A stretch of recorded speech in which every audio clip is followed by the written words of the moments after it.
where the team was going to trade me, if they're going to put me on waivers, all those sorts of things. And it's just good to know that it's over. We found a place, and I'm excited about going to Buffalo. You're known as a heart and soul player, and it really seemed from your comments yesterday that it did rip your heart out a little bit that Montreal was willing to trade you.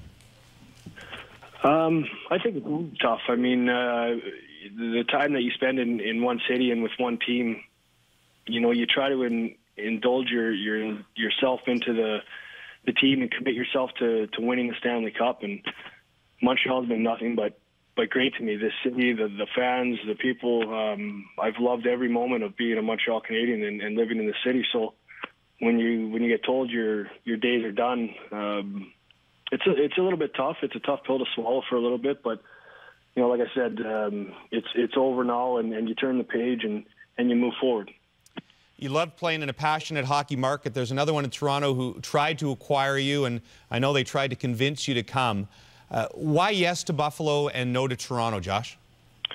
When I first got asked about Toronto, it was just, like I said, it caught me off guard, and they were on my my no-trade list originally.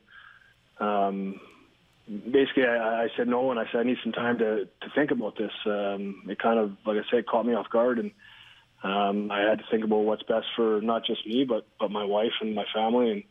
And over the last couple of days, I was asked to extend my no-trade list and add a few teams, and so I put a couple teams on there to see if that would speed things up before I made a decision about Toronto, and then this deal came together pretty quick. Was it one of those things with Toronto that, this is known as a business, but when they're such arch rivals with the Montreal Canadiens, is that perhaps one of the reasons you couldn't stomach going there? That was definitely one of the reasons. I got nothing but respect for the Toronto Maple Leafs and their organization, but that would have been tough for me emotionally to go and think about having to play against Montreal as a Toronto Maple Leaf, and that's why I needed some time to think about it and make sure, if I did go there, that I'd be able to commit everything I had to help that team, and if I didn't, I wasn't going to help them out at all. So I just needed a little bit of time, and then this deal came forward, and I didn't really have much of a choice in it. And finally, just to clarify, you said you added some teams to your list. Buffalo was on your original list? No, they weren't. Oh, so this was one of the teams you added, yes. Expanded to. And so why did you open up to the Sabres in the end and the idea of going there?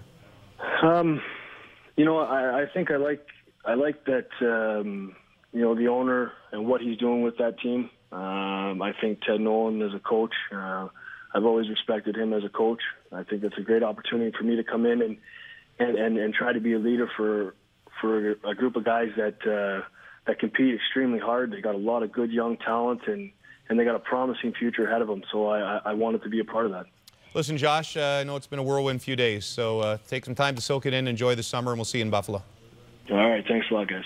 Josh Gorges is today traded by the Montreal Canadiens to the Buffalo Sabres. We have more from Gord Miller and the guys.